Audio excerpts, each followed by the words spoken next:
What's going on, guys? Welcome back to the channel. For those of you who don't know, my name is Samson. I hope you all are having an absolutely great day. And in today's video, we're going to go over the JWT cams that I just got in for my Stroker Maxima build. This is going to be a bit of an unboxing. See that we got some stuff over here, some stuff over here.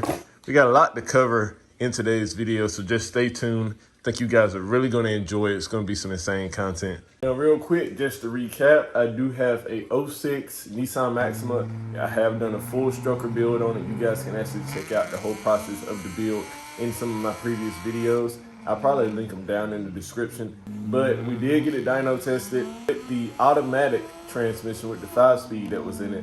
And it made right around 330 wheel horsepower. Now, since then, I have went on ahead and did a 6-speed manual swap on it, which I've also done on the channel. I'll probably link that video in the description as well. And we've also added some bigger headers. We got some 2-inch primaries right now to a dual 2.5-inch exhaust out the back, I believe. So we do have some other upgrades that we needed to have done for it. One being some ported heads, which I'll show you guys in a second, and two being some cams. Now, I did have a set of Tomei drop-in cams. They had about 10.8 millimeters of lift. I think they were 266 degrees of duration. So they were drop-in cams, made a decent amount of power.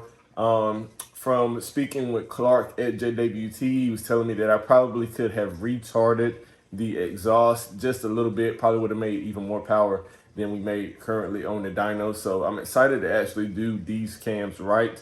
But when you look at 10.8 mils of lift, 266 degrees of duration, that is nothing compared to these. So we're gonna unbox these here in a second, but I did want to show you guys the specs. We do have a RZ1 exhaust cam and a C9 intake cam. If you look, the RZ1 has 300 degrees of duration, and it's also an 11.5 millimeter of lift cam. Those are the two numbers that I care the most about. Being that I do have a built motor, that is one reason why I went with the C9 RZ1 cam.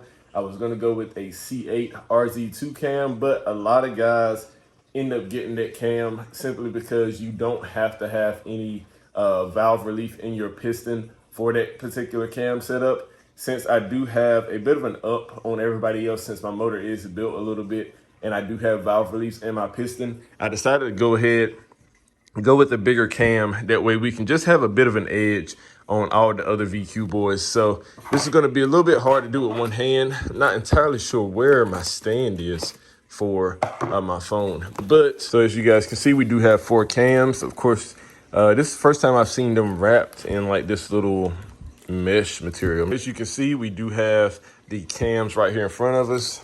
Here's the little packaging that they came in. Now, one thing I should mention is that these cams are completely custom ground. So you can go to Z1, you can go to CZP, and you can order a set of C9 and RZ1 cams. However, since the platform that I'm using is a front wheel drive platform instead of a rear wheel drive platform, the way that the lobe centers are set up on the cams are different, which is one thing I didn't know.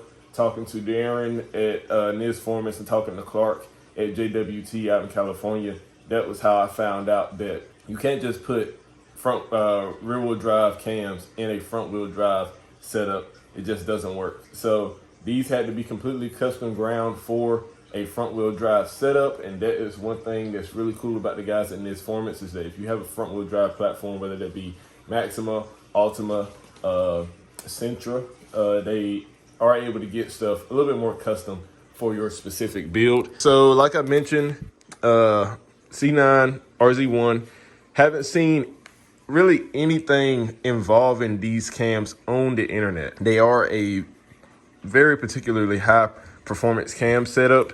A lot of guys will run Tomei. I have seen some guys run JWT, just not this extreme. Just looking at them real quick, you can kind of see, if we look at these two cam profiles, you can kind of see which one would be the exhaust and which one would be the intake.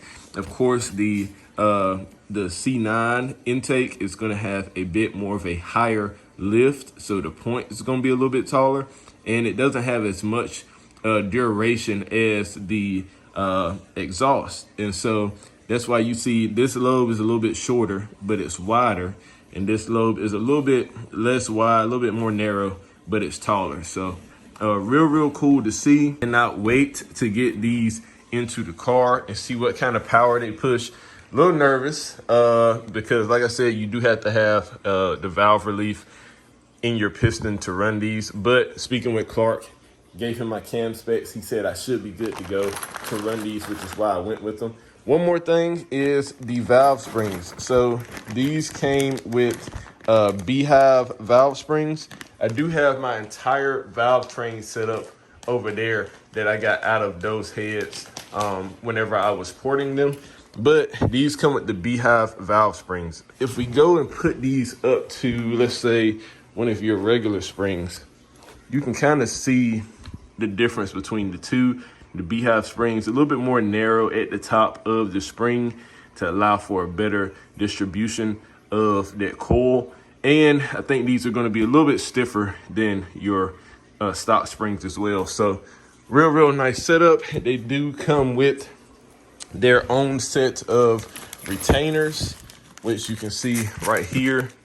Then again, they are different than your stock retainers that you get, or even the titanium Brian Crowder retainers that you can get as well. These are a little bit different. You do still have the same keepers that actually go on the valve, so you should still be able to use your same keepers. One thing that's again unique to this setup is going to be this paddle wheel. Since the 06 did not come with the style heads that I'm going to be using, you have to do this paddle wheel conversion up here. And so these paddle wheels, you can see they do have them labeled bank 2, and then the other one is, you can see a B1 written on it in there. So that's bank 1. The paddle wheels are going to go on the end of the cams right here. Well, they're going to go on the end of the intake cam, not both of them, just the intake, because the 06 platform, the first generation DE platform, only has variable valve timing on the intake cam, as well as they also only have cam positioning sensors on the intake cam as well, because of course with you having the variable valve timing on the intake cam, you're going to need to know what position that cam is in. So they only have variable valve timing and cam position sensors on the intake cam, and you use these paddle wheels for the cam positioning sensors that are going to be on that intake cam. So they come with their bank 1, bank 2. You also get some bolts to be able to thread into the actual cams themselves. Of course, you do get sort of washer type things that go on the back of the cams to help keep that paddle wheel up there. And real quick, just want to show you guys an update on the heads. So these are the HR heads that I have been porting. I'm not going to polish, but I did do some sanding. This is what they look like, sort of rough cut. And then after I did some sanding, this is what they look like. What you want is to have a little bit of a rough texture. It's still kind of smooth, not feeling any lumps or anything like that. But you want to have a rough texture with your heads. If you have port injection, it'll help with the overall atomization of the fuel. So we do have the heads ported. They look pretty good. And with the higher lift cams, we did go in and clearance the head a little bit. You can see that's what it looks like OEM. And we had to grind out some areas right there just to be able to make sure that the cams do fit without any clearance issues. What I'm gonna do is actually place these cams in here just to check and be sure that they fit and I don't need to grind anything else. And then we can go ahead and get this head sanded. You can see we've also went on ahead and done some clearancing up here as well. Haven't cleaned off the metal like I've done on this one. Still got a little bit in there to clean off. Wanted you guys to get an update on the build. So that is what has been going on. I hope that you guys did enjoy this update.